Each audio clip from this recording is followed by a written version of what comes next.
Look at these records again, Zek. Just look at them. Varrock tapped his appendage against the holographic display with enough force to cause it to flicker.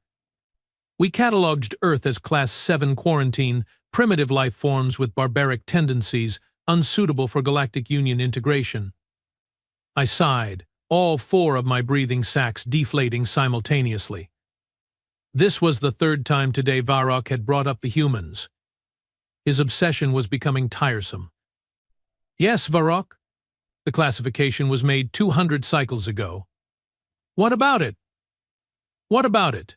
Varrock's skin flushed a deep purple, indicating extreme agitation. But what about it? They now control 17% of Galactic Union trade routes. They have diplomatic outposts on 43 worlds. The High Council just approved their petition to place a human representative on the Security Committee. I waved a dismissive tentacle. Your point being? My point? Varrock's eye stalks quivered. My point is that we made a catastrophic error in judgment.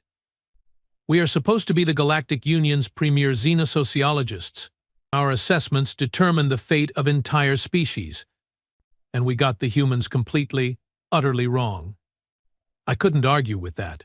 Humanity's rise had been unprecedented. When our survey ship first entered their solar system, they were still burning fossil fuels and pointing nuclear weapons at each other. Their global communication network was primitive, and they'd barely set foot on their own moon. We documented their violent tendencies, resource wastefulness, and tribal conflicts, then recommended a standard isolation protocol. Should I remind you that you signed off on that assessment too? I said, enjoying the way Varrock's color deepened from purple to an almost black shade of embarrassment. That's why I have requested an emergency research grant, Varrock said, ignoring my jab. The Council approved it this morning. We are going to Earth. We are what? All my eye stalks swiveled toward him in perfect synchronization. You heard me. We depart in 3 rotations. The Council wants a comprehensive report explaining how this happened. They are calling it the human anomaly. 3 rotations? That's barely enough time to what? Pack your collection of rare minerals, arrange for someone to water your carnivorous plants? This is the opportunity of a lifetime, Zek. We get to document how a barbaric species became a galactic power in less than 2 centuries. I wanted to protest, but Varrock was right. This was the kind of research opportunity that defined careers. And if I was being honest with myself, I was curious. How had the humans done it? Our research vessel entered Earth orbit exactly 3 rotations later. From space, the planet looked unremarkable: blue oceans, white cloud patterns, green and brown landmasses. Hard to believe this unassuming world had produced a species that was now making the Voldorians nervous about their military supremacy and the Silk concerned about their monopoly on quantum communications. Incoming transmission announced the ship's AI. Origin, Earth orbital control. Display, Varrock commanded. The holographic screen flickered to life, revealing a human female with dark skin and curly black hair. She wore a blue uniform adorned with symbols I assumed denoted rank or station. Galactic Union research vessel Trulian, this is Earth orbital control. We have been expecting you. Ambassador Torin has arranged accommodations at the diplomatic compound in Geneva. Transmitting landing coordinates now. Coordinates received, our AI confirmed. Estimated arrival, 20 Earth minutes. Thank you, Earth Control, Varrock responded, his translator converting his series of clicks and whistles into standard human English. We appreciate your hospitality. Not a problem. The ambassador mentioned you are here to study our, what was it? The human's lips curved upward in what my databases identified as a smile, though it didn't seem to convey the standard happiness associated with the expression. Our anomalous cultural development? That's correct, I interjected. We are xenosociologists, studying the unprecedented rate of human advancement. Well, good luck with that. The human's smile widened, displaying teeth, an evolutionary feature that never failed to make me uncomfortable. Just a friendly warning, we humans don't particularly enjoy being treated like lab specimens. orbital control out. The transmission ended abruptly. Did she just threaten us? I asked, my skin prickling with apprehension. No, Varrock said, though he didn't sound entirely convinced. I believe that was what humans call sarcasm. It's a form of humor involving saying one thing while meaning another. How inefficient, I muttered. Why not simply state what you mean? That, said Varrock, is precisely what we are here to figure out. The diplomatic compound in Geneva was a strange blend of architectures. The main structure featured clean lines and transparency typical of modern human design, but it incorporated elements that seemed designed specifically to accommodate various alien physiologies: wide doorways for the bulky gronks, moisture chambers for the amphibious aqualae, and low-gravity sections for species from smaller worlds. Ambassador Torin greeted us in the main atrium. He was tall for a human, with pale skin and gray hair that my database indicated signified advanced age in their species. "Welcome to Earth," he said, extending a hand in the human greeting ritual. Both Varrock and I had studied human customs extensively during our journey and knew to extend our primary appendages in return, though the sensation of touching bare skin with an alien was disconcerting. Humans were one of the few species that engaged in physical contact as a standard greeting. "We are honored by your hospitality, Ambassador," Varrock said. "Please call me Daniel." The human's face formed another smile. "We have prepared a research itinerary for your stay. You'll have access to our historical archives, cultural centers, and educational institutions. We have also arranged interviews with various officials and citizens who might provide insight for your study." "That's very helpful," I said, surprised by the level of cooperation. Most species classified as primitive were defensive and secretive when studied by more advanced civilizations. "Well, we understand the Union's curiosity," Daniel said. "It's not every day a barbaric backwater becomes a major player in galactic politics." I felt my skin flush with embarrassment. "You are aware of our initial classification?" Daniel laughed, a sharp, barking sound that made my defensive glands secrete a mild toxin. "Of course we are. Your report wasn't exactly classified. In fact, it became quite popular reading once we developed adequate translation technology." "Popular?" Varrock's eye stalks stretched in surprise. "Oh yes, humans, violent, unpredictable, and utterly unsuitable for galactic civilization was the title, if I recall correctly. It became something of a rallying cry. Some people even have it tattooed on their bodies." "Tattooed?" I asked, confused. "Permanent ink designs embedded in the skin," Daniel explained. "A form of body modification and personal expression. You permanently mark your bodies with our assessment of your species' shortcomings." Varrock seemed horrified. Daniel's smile turned into what my database identified as a smirk of facial expression indicating satisfaction, often at someone else's expense. "Humans are complicated," he said. "Now, shall we begin your tour?" Our first stop was what the humans called a museum, a storage and display facility for historical artifacts. This particular one, the Museum of Human Achievement, had been constructed specifically to showcase humanity's rapid development. "This wing covers pre-space technology," explained our guide, a young human female named Dr. Anya Patel, "from stone tools to digital computers in roughly 10,000 years. The displays showed a dizzying progression of technologies. Stone implements gave way to metal weapons, which evolved into increasingly complex machines. The pace of development seemed to accelerate exponentially around what they called the Industrial Revolution. Most species take at least 50,000 cycles to progress from agricultural societies to basic computing," Varrock noted, recording observations with his neural implant. "Humans did it in a fifth of that time." "We are impatient," Dr. Patel said with a shrug, "always wanting to see what's next, what's possible." We moved to another wing, this one dedicated to space exploration. "This is where it gets interesting," Dr. Patel said, gesturing to a timeline display. "From our first satellite to establishing permanent settlements on Mars in less than a century." The timeline showed key milestones: the primitive rocket that carried the first human to orbit, the lunar landing missions, the Mars colonies, and finally, the development of the Alcubierre drive that enabled faster-than-light travel. Your FTL breakthrough is particularly remarkable, I said. Most species require outside assistance to develop such technology. Dr. Patel's expression changed subtly. We had motivation. Motivation? Varrock prompted. We knew we weren't alone. She gestured to a display showing grainy images of what appeared to be a Galactic Union survey ship, our predecessors, who had first classified Earth. Once we confirmed the existence of advanced extraterrestrial life, our priorities shifted dramatically. But that survey mission employed standard cloaking technology, I protested. Your detection capabilities shouldn't have been advanced enough? Dr. Patel finished my sentence. They weren't. But we got lucky. A civilian astronomer captured anomalous readings during a routine observation. At first it was dismissed as equipment failure.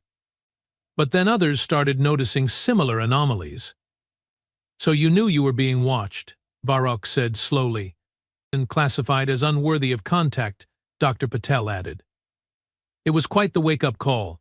A coldness spread through my central nerve cluster. The implications were staggering. The Union's first contact protocols were designed to allow primitive species to develop naturally, without the influence of advanced civilizations. But merely by observing Earth, we had inadvertently altered their developmental trajectory. Come this way, Dr. Patel said, moving toward another exhibit. This is what I really wanted to show you. The next display was titled The Unification Decade. It featured images of human leaders signing documents, massive public gatherings, and what appeared to be the construction of large-scale infrastructure projects. After confirming we weren't alone in the universe, humanity faced a choice, Dr. Patel explained. We continue our petty conflicts and risk remaining a barbaric backwater, or unite and prove the assessment wrong.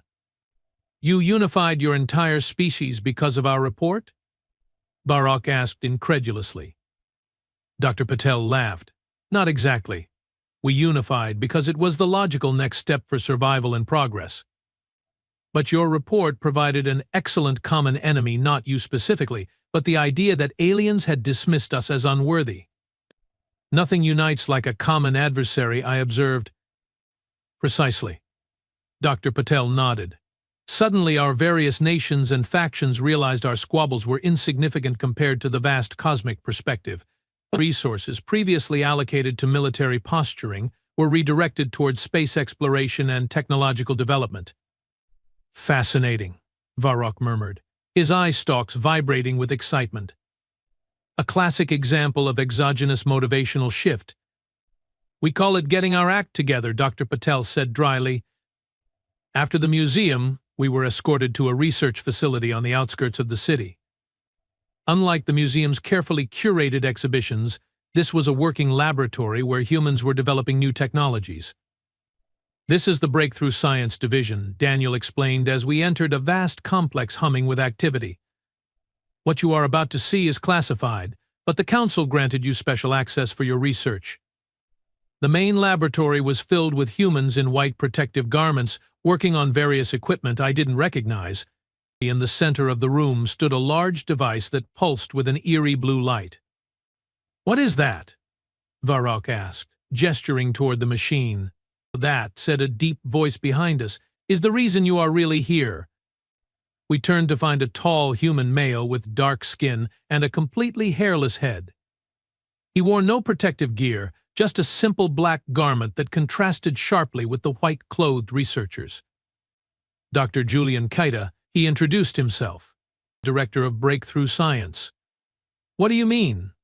The reason we are really here? I asked. We came to study human cultural development. Dr. Kaita's face remained expressionless. Let's not play games, Professor Zek.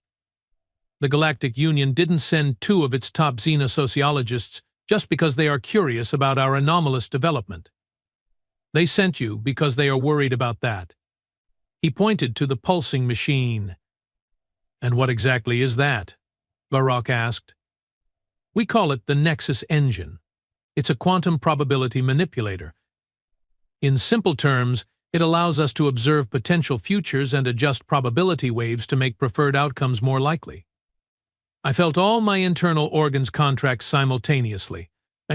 That's impossible, Dr. Kita suggested. By conventional union physics, yes. But we have found that conventional union physics has some significant blind spots. If you are claiming to have developed technology that can manipulate probability itself, Varrock began. I'm not claiming anything, Dr. Kita interrupted. I'm telling you a fact, and it's one of several breakthroughs we have made that the Union considers theoretically impossible. Daniel stepped forward. What Dr. Kita is trying to say perhaps too bluntly is that human innovation doesn't follow expected patterns. We approach problems differently. Differently how? I asked, my scientific curiosity momentarily overriding my shock. We embrace chaos, Dr. Kita said simply. Union species typically develop technologies through methodical, incremental advancements. You build on established principles, rarely questioning foundational assumptions. Humans throw everything at the wall and see what sticks. That's inefficient, Varrock said. Extremely. Dr. Kita agreed. We waste enormous resources on failed experiments and dead-end research. But occasionally we stumble upon something revolutionary like the Nexus Engine. The Union is concerned that these breakthroughs might destabilize the established order, Daniel added. That's why they are so interested in understanding how we think. I exchanged glances with Varrock. Neither of us had been briefed on this aspect of our mission, but it made sense. The Council wouldn't dispatch senior researchers for a simple cultural study. Can you demonstrate this Nexus Engine? I asked cautiously. Dr. Kita's mouth formed a tight smile. No, but not because it doesn't work, because it works too well. The last demonstration for foreign observers resulted in a Zilk diplomat attempting to steal the technology. It didn't end well for him. The implied threat hung in the air between us. I think that's enough excitement for your first day, Daniel intervened smoothly. Perhaps we should continue tomorrow with some less sensitive facilities.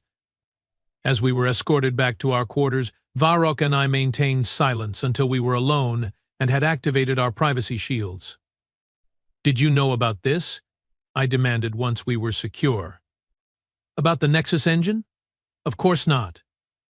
Varrock's skin had turned an ashen gray, indicating extreme stress. If humans have actually developed probability manipulation technology, it would violate at least 3 fundamental laws of quantum mechanics, I finished. It's more likely they are bluffing, trying to elevate their standing in the Union through technological intimidation. Perhaps, Varrock agreed, but he didn't sound convinced. But what if they are not? The question lingered between us, unanswered and deeply disturbing. The next morning we were introduced to Commander Lian Zhang of the Earth Defense Force, who would be showing us humanity's military capabilities. You have caught us at an interesting time, Commander Zhang said as our transport vessel skimmed over the Atlantic Ocean. We are in the middle of our annual war games. War games? I asked, uncertain if my translator had functioned correctly. Simulated combat exercises, she explained, a way to test tactics, equipment, and personnel without actual conflict. Your species simulates war for practice? Varrock seemed disturbed by the concept. Commander Zhang laughed. You sound surprised. Doesn't the Union conduct military exercises? The Union Defense Force engages in readiness drills, I clarified, but they are focused on emergency response and peacekeeping protocols. Ah, Commander Zhang nodded. Well, humans have a different philosophy. We believe that if you want peace, you should prepare for war. An inherently contradictory approach, Varrock noted. But an effective one, Commander Zhang countered. We haven't had a major international conflict since the unification, partly because no one wants to test our readiness. Our transport began descending toward a massive platform floating in the ocean. From above, I could see dozens of vessels surrounding the platform, some on the water's surface, others hovering above it. "Welcome to Atlantis Base," Commander Zhang announced as we landed. Earth's primary naval defense facility. The platform was a hive of activity, with humans in various uniforms rushing about. Large mechanical constructs mechs, Commander Zhang called them, patrolled the perimeter, their humanoid design making them look like giant metal warriors. "Those are intimidating," I commented, pointing to the mechs. "That's the point," Commander Zhang said. "Psychological impact is a key component of deterrence." She led us to an observation deck overlooking a large circular area where a holographic display showed Earth and the surrounding space. "This is our tactical command center," she explained. "From here, we coordinate our planetary defense network. These blue dots represent our defensive satellites. The green markers are patrol vessels. Red indicators would show threats, if there were any."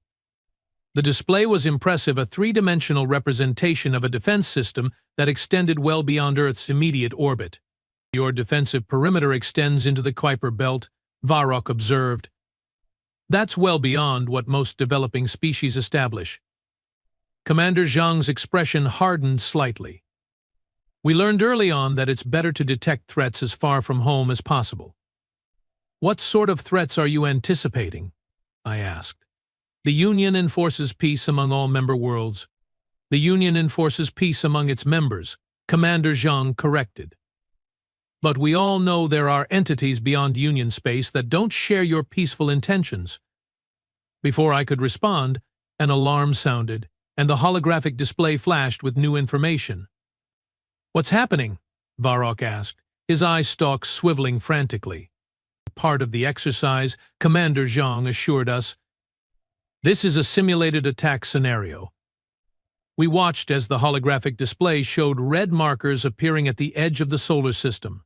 The blue and green indicators began moving in response, forming defensive patterns.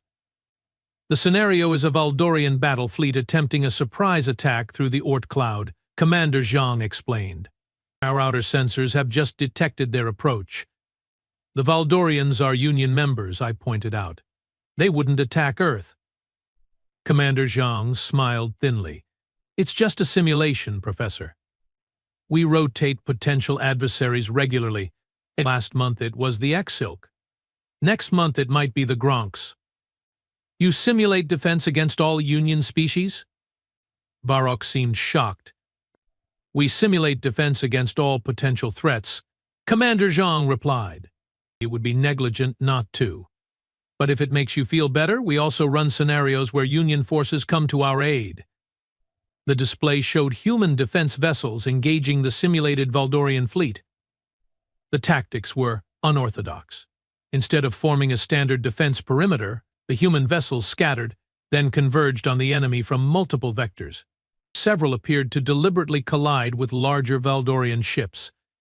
"Are your pilots sacrificing themselves?" I asked, horrified. "Those are unmanned drones," Commander Zhang explained. "We use them as kinetic weapons against larger targets, very effective against shield systems calibrated for energy weapons." "Barbaric," Varrock muttered. Commander Zhang's expression cooled. "Effective," she corrected. "The Valdorians rely heavily on energy shields but neglect physical impact protection. We exploit that weakness."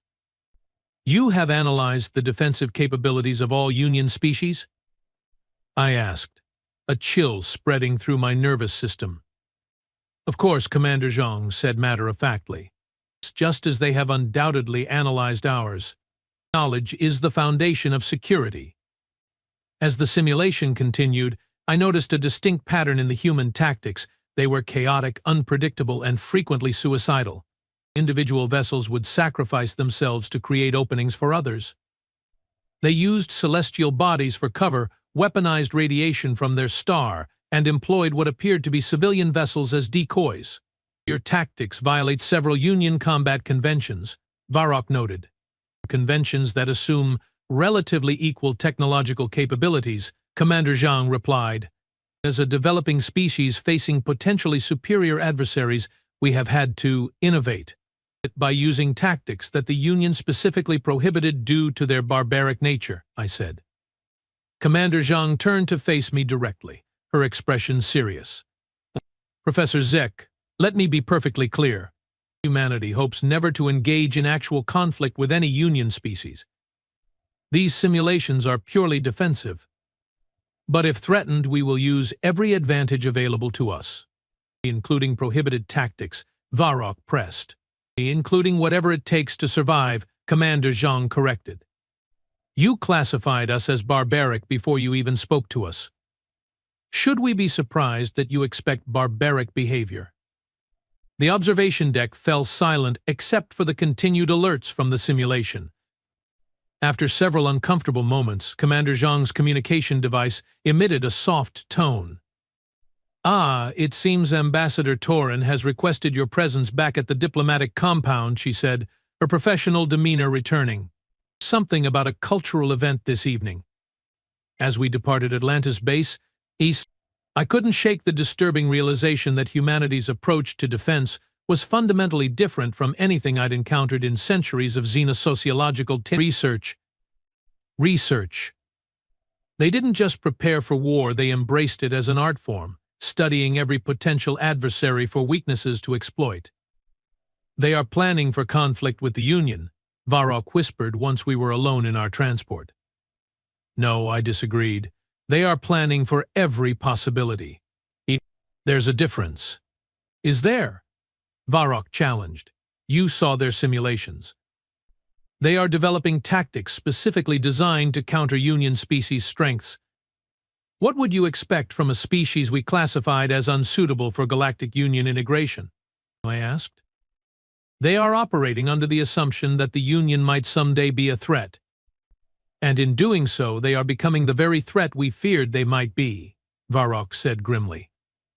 I had no response to that. The irony was too perfect, too terrible. By classifying humans as dangerous and unworthy of contact, we had potentially created the very enemy we sought to avoid. That evening, we found ourselves at what the humans called a gala, an elaborate social gathering featuring food, drink, music, and mingling. The event was held in a magnificent structure called the Global Unity Hall, with soaring crystalline spires that caught the light of Earth's setting sun. Quite the spectacle, isn't it? Ambassador Daniel Torn appeared beside us, holding a glass of some amber liquid. We wanted to give you a taste of human culture beyond military bases and research facilities. The hall was filled with humans in elaborate garments and, to my surprise, representatives from at least a dozen other Union species. I recognized the towering forms of the Gronks, the shimmering membranes of the Aquali, and even a delegation of Valdorians, whose presence seemed particularly noteworthy after the simulated conflict we'd witnessed earlier. I didn't expect to see so many Union representatives, Varrock commented. Daniel smiled.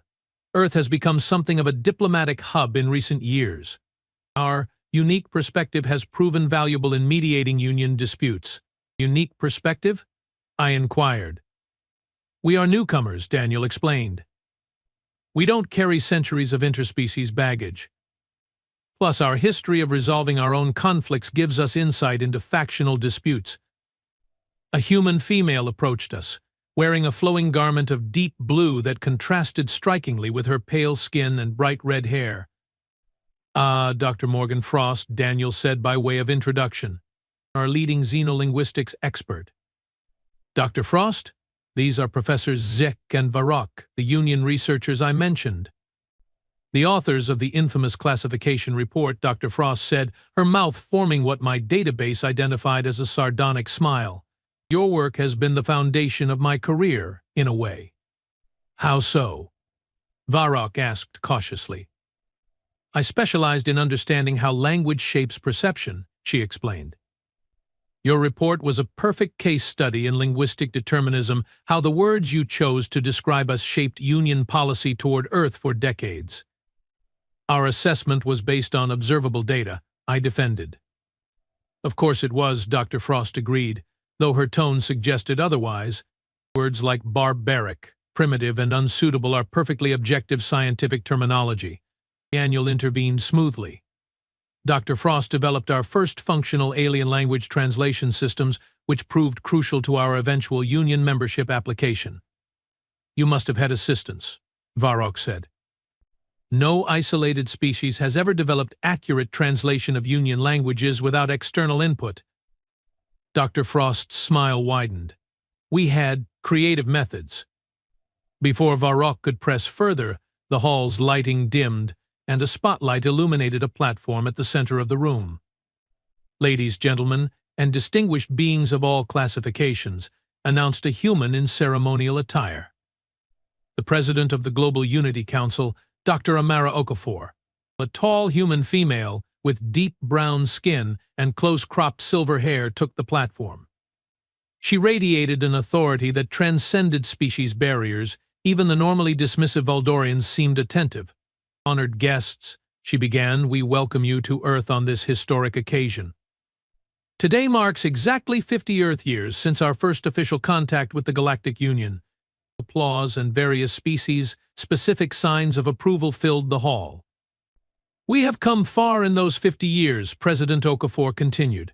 From a quarantined world deemed unsuitable for Galactic Union integration to a full member with representation on the Security Committee. Her gaze seemed to find Varrock and me specifically among the crowd. Some have called our rise unprecedented, yet others have labeled it concerning. A few have even suggested it was impossible. She paused, allowing the words to hang in the air. Tonight, I'd like to share what I believe is the truth about humanity's place in the Union. The hall fell silent, every being human and alien alike focused intently on her words. We were never barbarians, she said firmly. We were simply unfinished. Like a sculpture half carved from stone, our potential was always present, merely waiting for the right chisel to reveal it. And what was that chisel? Called a voice from the crowd, a Gronk diplomat, his translator rendering his rumbling tones into clipped English. President Okafor smiled. Necessity, Ambassador K. Vach. Pure necessity. When we discovered we were not alone, that we were, in fact, being observed and judged by vastly more advanced civilizations, we faced an existential choice: would adapt or fade into obscurity. Some would call your adaptation remarkably convenient, commented a Valdorian representative, her feathered crest rising in what I recognized as skepticism, almost as if you had assistance. The accusation hung in the air, a suspicion I'd heard whispered in Union circles. Had humans received illegal technological assistance from Union members? It would explain their improbable advancement. A fair question, Ambassador T. Lara, President Okafor acknowledged. And you are right, we did have assistance. But not the kind you are implying. She gestured, and the hall's holographic systems activated, displaying images from human history, primitive settlements, growing cities, technological achievements, and finally, space exploration. Our assistance came from this, our history of overcoming adversity. Humans have always thrived when challenged. It's encoded in our DNA, woven into our cultural fabric. The knowledge that advanced species were watching us, judging us as unworthy, was simply the greatest challenge we'd ever faced. She paused, allowing her words to resonate. We didn't cheat, Ambassador. We simply found our motivation. The Valdorian's crest lowered slightly, not quite acceptance, but a grudging acknowledgement. And now, President Okafor continued, we offer what we have learned to the Union. Our perspective as newcomers, our creativity born from limitation, our determination forged in isolation. These are humanity's gifts to galactic civilization. As the speech concluded, and the gathering resumed its social function, I found myself pondering her words. Was it really that simple? Had the mere knowledge of the Union's existence triggered such a profound transformation in human development? You look troubled. Professor Zek, said a voice behind me. I turned to find Dr. Julian Keita, the director of the Breakthrough Science Division we'd met earlier. I'm attempting to reconcile President Okafor's explanation with the data, I admitted, and finding it insufficient. Dr. Keita suggested, a knowing expression on his face. The statistical probability of a species advancing from pre-FTL to quantum probability manipulation within a single century is, I hesitated. approximately 1 in 7.8 trillion, according to Union mathematical models Dr. Kita finished for me. Unless, of course, those models fail to account for certain variables, such as… Dr. Kita gestured for me to follow him to a quieter corner of the hall. Once we were relatively isolated, he spoke in a lower tone. Tell me, Professor, in your centuries of studying developing species, have you ever encountered one that knew it was being studied? The question caught me off guard. Not to my knowledge, no. The Union's observation protocols specifically prevent detection, yes, Dr. Kita interrupted. But they failed with us. And that changed everything. President Okafor alluded to this, but I still don't understand how mere knowledge of our existence could accelerate your development so dramatically. Dr. Kita's expression turned thoughtful. Imagine you are running a race, but you have no idea how long it is or who else is competing. You might pace yourself, conserve energy, take breaks when needed. Now imagine you suddenly discover it's a sprint against opponents who are already far ahead of you. How would that change your approach? I'd run faster, I acknowledged. Precisely. For thousands of years, humanity thought it was alone, or at least the most advanced life form in our vicinity. We took our time, bickered among ourselves, advanced in fits and starts. Then suddenly we discovered not only were we not alone, but we were hopelessly behind, classified as barbaric primitives by species that had mastered technologies we'd barely dreamed of. So you ran faster, I said, beginning to understand. We sprinted, Dr. Kita corrected. We redirected global resources from conflicts to research and development. We unified our scientific communities, shared breakthroughs that would have previously been kept as military secrets. We instituted what we called the Acceleration Protocols, educational reforms that identified and nurtured promising minds from every corner of the planet. Even so, the technological leaps you have made were driven by desperation, Dr. Kita interrupted again. When you know vastly superior civilizations are watching you, judging whether you are worthy of contact, conventional thinking becomes a luxury you can't afford. We took risks, made intuitive leaps, pursued theoretical concepts that Union science had dismissed as impossible. Like the Nexus engine, I said. Dr. Kita nodded. The Union had explored quantum probability theory, but abandoned practical applications because your mathematical models suggested manipulating probability fields would cause cascading reality fractures. Because it would, I insisted. The theoretical foundations are sound. The foundations are sound, Dr. Kita agreed, but incomplete. You approached quantum mechanics from a perspective of orderly progression. We approached it from chaos theory, embracing uncertainty rather than trying to eliminate it. The implications were staggering. If humans had genuinely discovered flaws in fundamental Union scientific principles. You still look skeptical, Dr. Kita observed.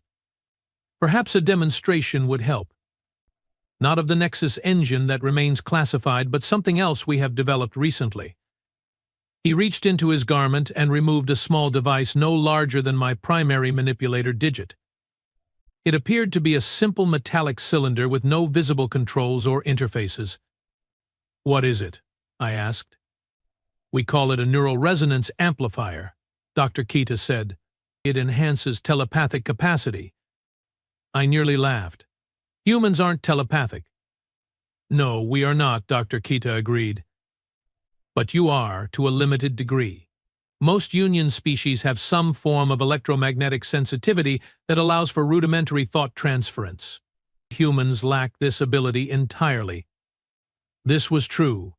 My species, like most in the Union, could share basic emotional states and simple concepts through bioelectrical field manipulation, a capacity humans had shown no evidence of possessing. This device, Dr. Kita continued, allows us to bridge that gap. Impossible, Varrock interjected, having joined our conversation unnoticed. Telepathic capability requires specific neurological structures that humans simply don't possess. That was the conventional wisdom, Dr. Kita acknowledged. Until we realized telepathy isn't about special brain structures, it's about quantum field manipulation. Your brains naturally generate quantum fields that interact with those of other telepathic species. Ours don't. This device creates an artificial field that interfaces with yours. To demonstrate, he activated the device with a subtle finger movement. Immediately, I felt a strange tingling in my central neural cluster, followed by impossibly the distinct impression of Dr. Kita's consciousness touching mine. Can you perceive this? The thought wasn't spoken, but I heard it clearly. My eye stalks vibrated in shock. Beside me, Varrock emitted a high-pitched whistle of surprise. Dr. Kita deactivated the device, and the connection vanished. A crude demonstration, he said apologetically, but it illustrates my point.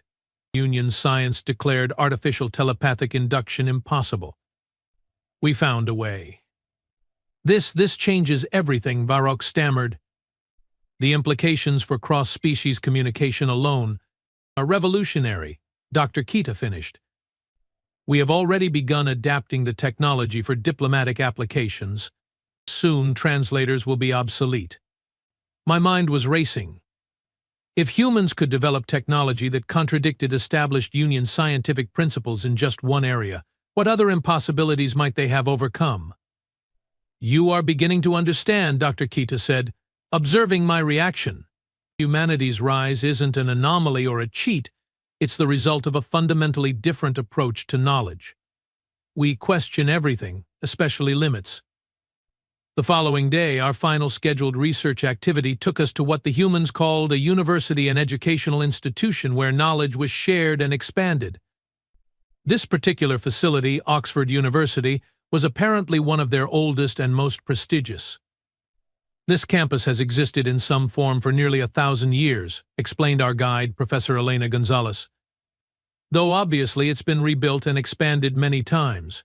We toured lecture halls, research facilities, and libraries filled with both physical books and advanced data systems. What struck me most was the chaotic energy of the place. Students from dozens of Earth cultures and several non-human species engaged in animated discussions, arguments, and collaborative projects. Your educational methodology seems unstructured, Varrock observed as we passed a group of students engaged in what appeared to be a heated debate. Professor Gonzalez smiled. That's intentional.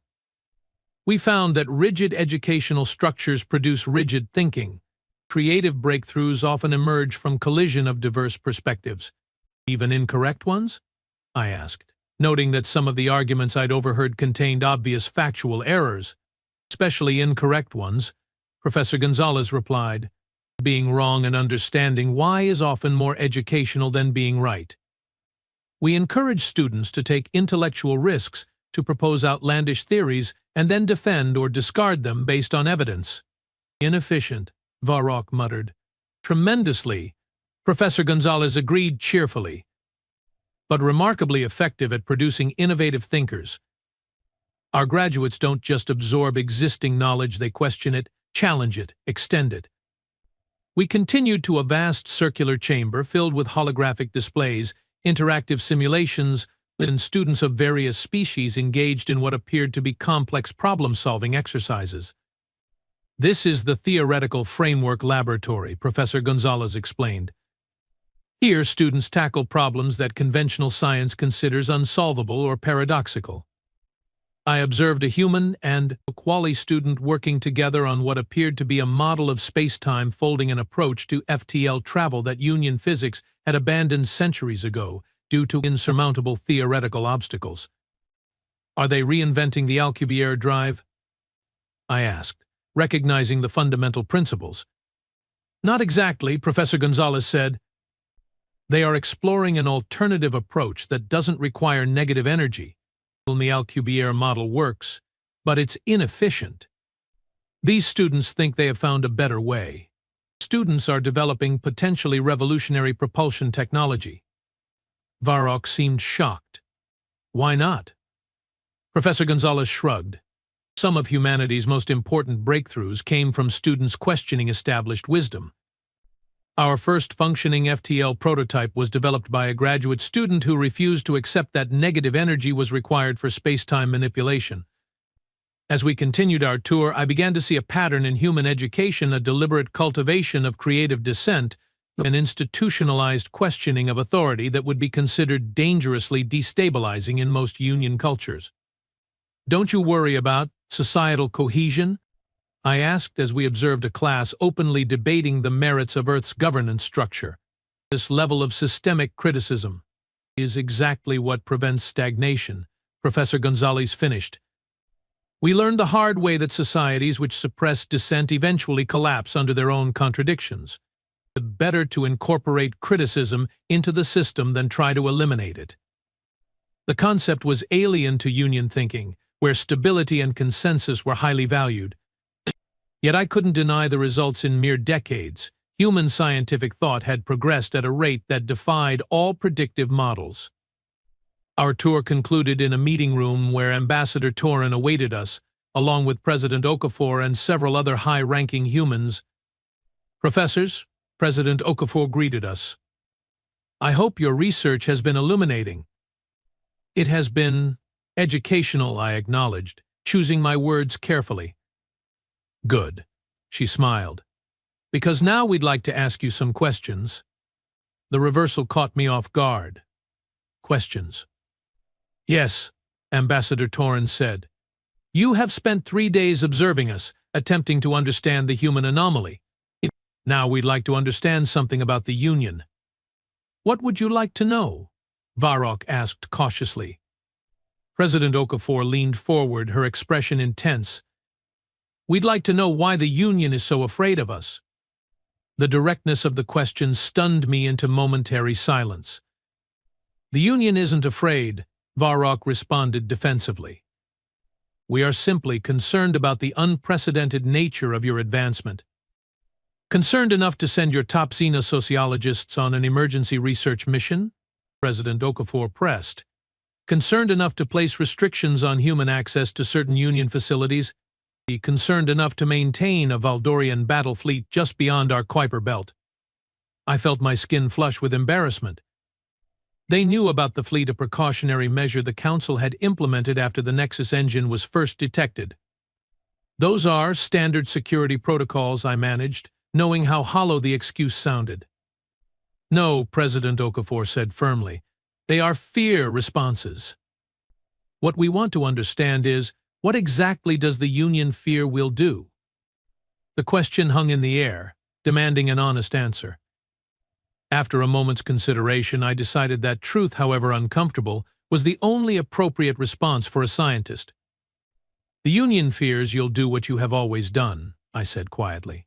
"Challenge established limits, disrupt stable systems, introduce uncertainty into an order that has maintained peace for millennia. You are unpredictable," Varrock added, "and your technological advancement has been so rapid that our models can't project where you'll be in a century or even a decade." President Okafor nodded slowly. "That's refreshingly honest, and now let me be equally candid.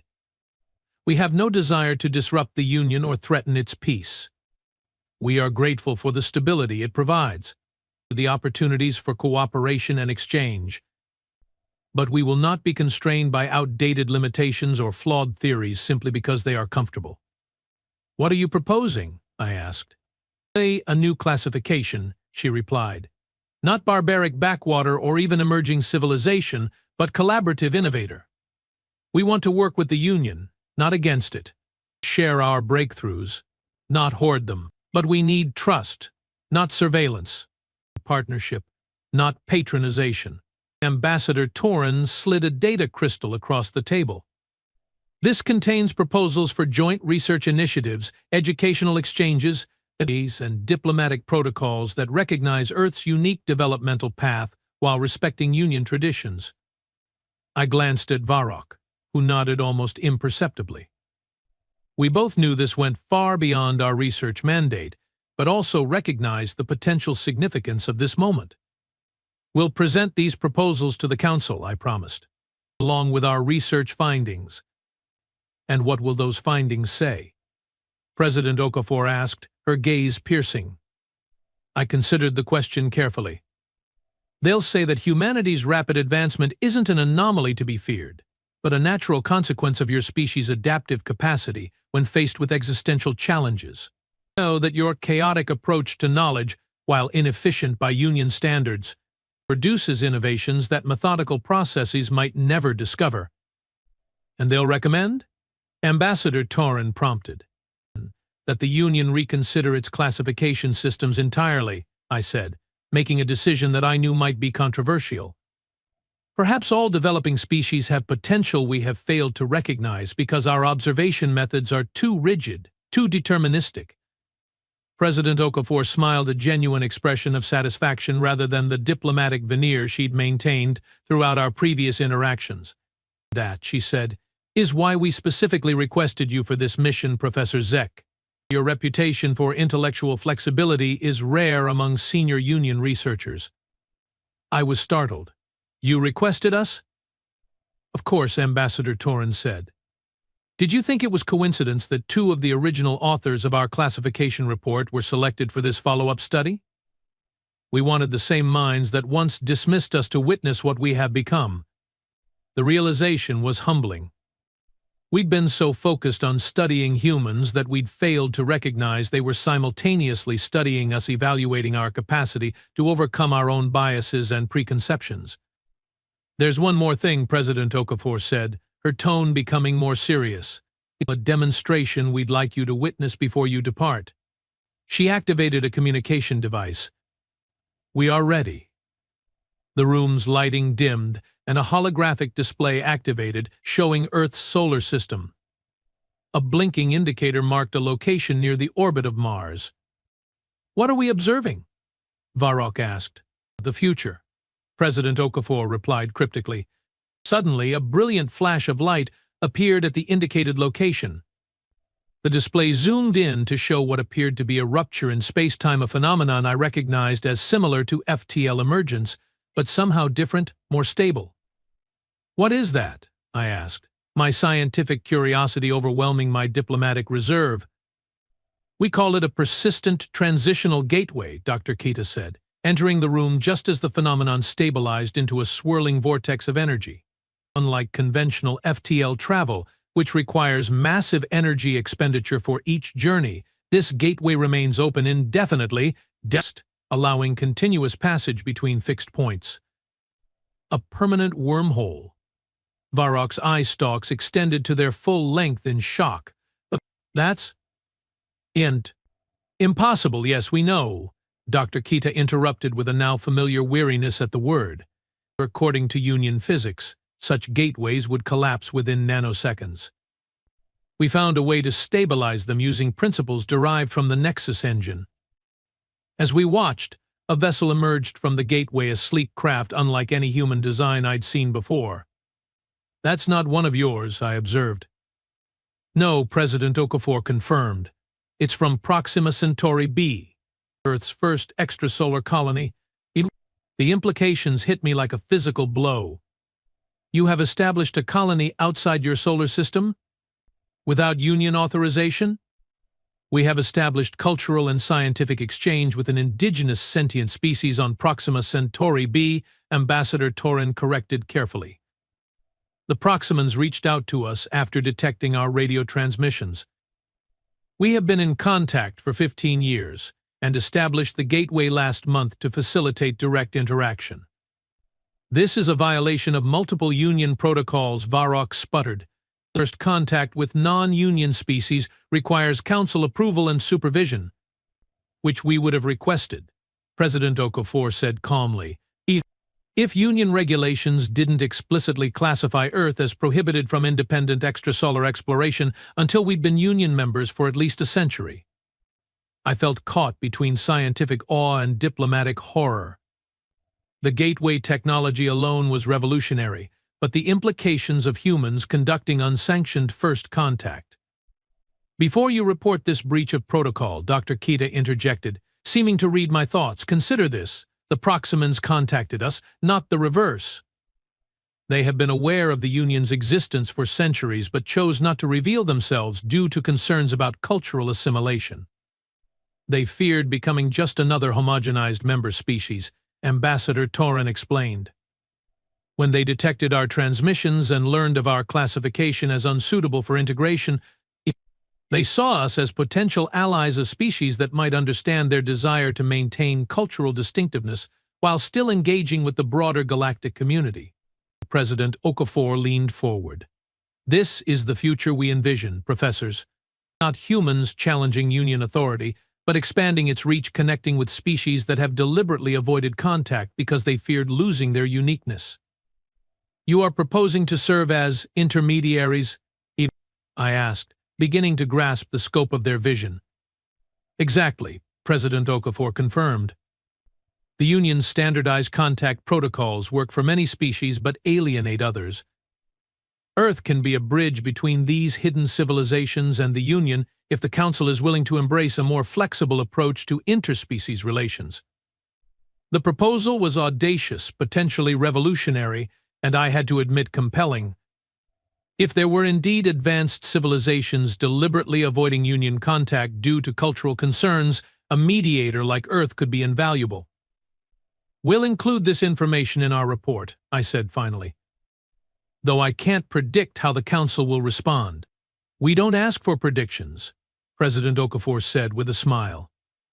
Only honest consideration of possibilities beyond your current models. As our research mission concluded and we prepared to depart Earth, I found myself reflecting on the irony of our original classification. We had labeled humans barbaric and unsuitable for integration based on their conflicts, their inefficiencies, their apparent primitiveness. Yet those very traits, their willingness to fight, their embrace of chaotic innovation, their resistance to standardization had propelled them from isolation to influence in a mere 2 centuries. Perhaps I thought as our ship broke Earth orbit, the true primitives had been us so certain of our understanding that we couldn't recognize the potential of a species that approached the universe differently.